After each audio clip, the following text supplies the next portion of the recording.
அன்பானவர்களே, தேவனின் புதிய கிருபை கூடாக ஒரு நாளை காண செய்திருக்கிறார். இந்த நாளில் தேவனின் வார்த்தை ஒன்றை நாம் தியானம் செய்வோம். இன்றைய வசனம்: என் ஆத்துமா கர்த்தருடைய ஆலய பிராகாரங்களின் மேல் வாஞ்சையும் தவனமுமாயிருக்கிறது. சங்கீதம் 84:2. இந்த வசனம் ஒரு சாதாரண ஆசையை பற்றி அல்ல. இது ஆத்துமாவின் ஏக்கம், தேவனின் அருகில் இருக்க வேண்டும் என்ற ஆழ்ந்த தாகம்.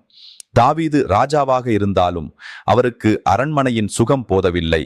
அவரின் இதயம் தேவனின் ஆலயத்தை நோக்கி ஓடினது. ஏனெனில் தேவனின் சந்நிதியில்தான் அவருக்கு உண்மையான அமைதி, பாதுகாப்பு, நிறைவு கிடைத்தது. நாம் கூட இதே உண்மையை அனுபவிக்கிறோம். வாழ்க்கை எவ்வளவு பிஸியாக இருந்தாலும், எத்தனை பொறுப்புகள் நம்மை இழுத்துச் சென்றாலும், நம் ஆத்துமா ஒரு விஷயத்தையே தேடுகிறது: தேவனின் அன்பை. என் தேவனாகிய கர்த்தாவே, என் ஆத்துமா உம்மேல் தாகமாயிருக்கிறது.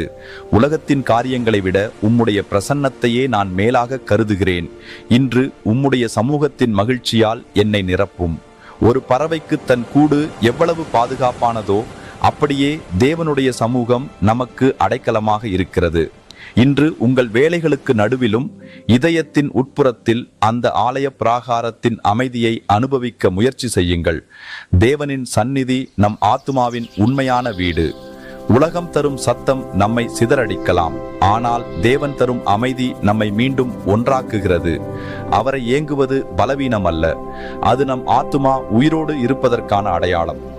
தேவனை நாடும் இதயத்தை அவர் ஒருபோதும் வெறுமையாக விடமாட்டார். இன்று உங்கள் உள்ளத்தில் ஒரு சிறிய ஏக்கம் இருந்தாலும், அது தேவன் உங்களை அழைக்கும் சத்தம்.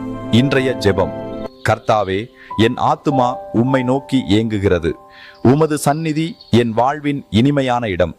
இன்று நான் எடுக்கும் ஒவ்வொரு அடியிலும் உமது அருகாமையை உணரச் செய்யும். என் இதயத்தை உம்மை நோக்கி திருப்பி உமது ஆலயத்தைப் போல என் உள்ளத்தை பரிசுத்தமாக்கும். ஆமேன். If this meditation is a blessing to you, like, share, subscribe and receive the Word of God daily. Tell your friends about this.